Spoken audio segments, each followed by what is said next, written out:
Mary Magdalene was a prominent figure in the life and ministry of Jesus Christ. She is mentioned several times in the Gospels as a devoted follower of Jesus who was present at his crucifixion and burial. She is also believed to have been the first witness to the resurrection of Jesus. Mary was a woman of strong faith who had been healed of 7 demons by Jesus, and her loyalty to him was unwavering. She was one of the few female disciples of Jesus and played an important role in the early Christian church. Her story serves as an example of faith and dedication, and she remains an important figure in Christianity today.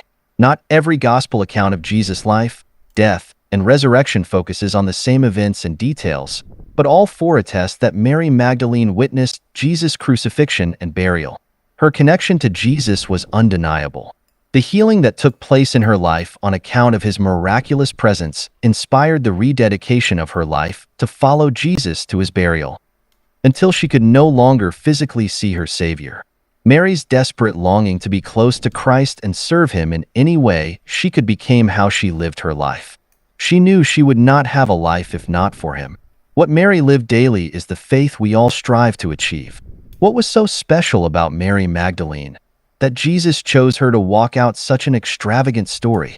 Who was Mary Magdalene really, and what happened to her after the resurrection of Christ? She was one of many Marys that followed Jesus, being that it was the most common name for a Jewish female. Thus, when writing about her, it was necessary to clarify which Mary. Some historians claim that it was not Mary Magdalene that poured out perfume onto Jesus' feet, but rather Mary of Bethany. Although the account is recorded in all the Gospel books, Mary Magdalene is never specified. It's also proposed that by confusing the two, an inaccurate version of a promiscuous Mary Magdalene circulated. It certainly makes sense for Mary to pour out perfume at Jesus' feet. She's often given credit for understanding the teachings of Jesus more than anyone else. So when he explains to a haughty Judas that, "You will always have the poor, but you will not always have me," it may seem plausible to give light to the possibility that it was the same Mary Magdalene who was delivered from 7 demons.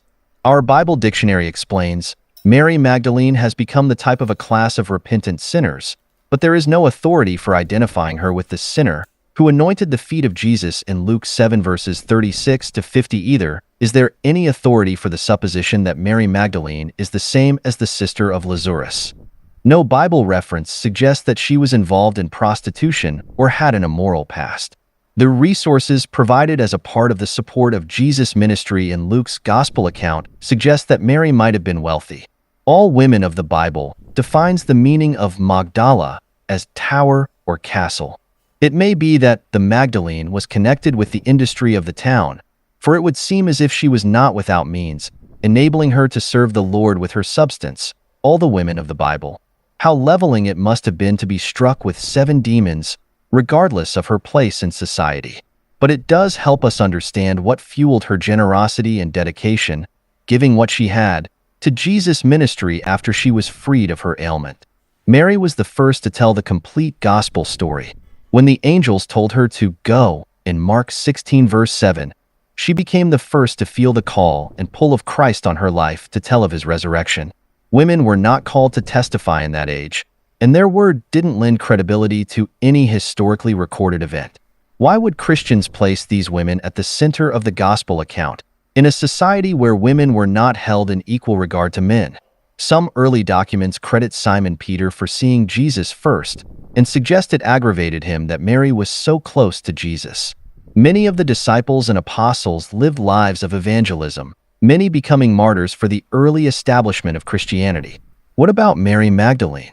Her powerful witness of Jesus Christ was undoubtedly put in place to strengthen the faith of others.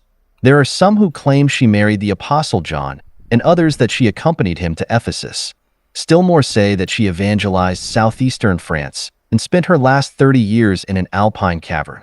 There are still more stories and legends, including one legend that tells a story of her and other disciples being stranded on a rudderless boat in the middle of the sea and miraculously coming ashore.